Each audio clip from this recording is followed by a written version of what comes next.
שלום, שלום, ערב טוב. איך הוא מגיב לטענות נגדו?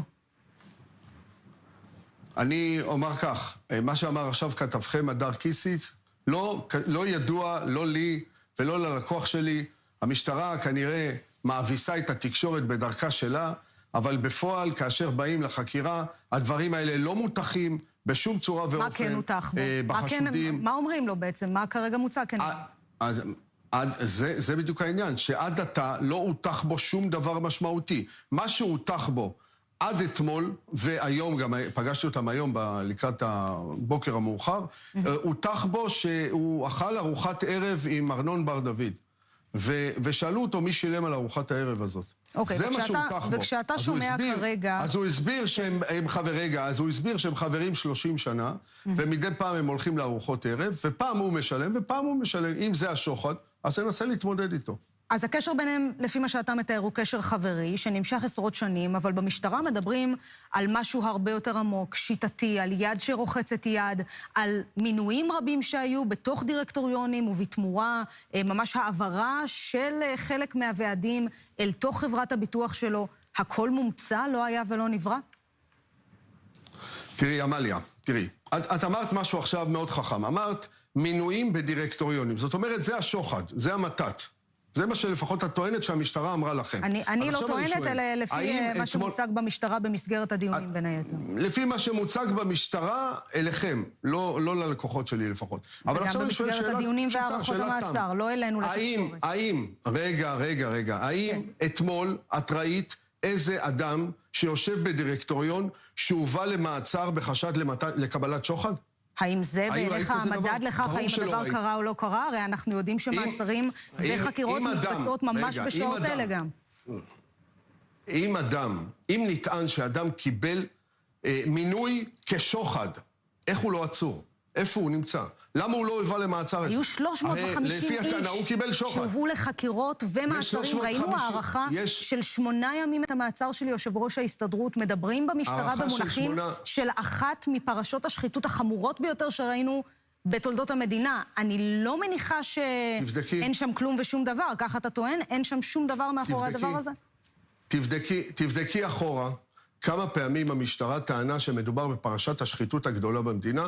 אני מבטיח לך שכל פרשת שחיתות שיוצאת... לא, מילא המשטרה שטוענת, אבל הערכת מעצר ב8 ימים. רגע, עמליה. מעצר המוארך ב8 ימים, אז מה, אין שם כלום? דרך אגב, לא להתרגש גם בהערכת מעצר. מדובר בהערכת מעצר ראשונית, שאנחנו אפילו הסכמנו לה, כי אנחנו רוצים שהדברים ייבדקו, ושמר גבאי, בנו וסוכנות הביטוח המצוינת שלהם, שנותנת שירות למאות אלפי אנשים, בצורה מושלמת, יתוהרו, וזה מה שיהיה בסופו של דבר. אבל לגופו של עניין, לאותה טענה של מינוי בדירקטוריונים, בתמורה לכך שהעבירו לקוחות אל תוך חברת הביטוח, טוען מרשך, לא היה ולא נברא. לא היה ולא נברא, וגם לא יכול היה להיות. אני מנסה להסביר כבר פעם חמישית. לא אלייך, לא לך, אבל אני מנסה להסביר לתקשורת פעם חמישית. הליך קבלת ההתקשרות עם ההסתדרות נעשה באמצעות מכרז. המכרזים האלה מפוקחים על ידי עשרות אנשים, לרבות מבקר פנימי, מבקר חיצוני ומבקר המדינה. האם יעלה על הדעת שעומדת אתמול הטוענת המשטרתית ונשאלת, האם עצור כאן מישהו בחשד להטיית מכרז? האם זה נחקר בכלל? והדברים האלה לא עולים בשום צורה ואופן.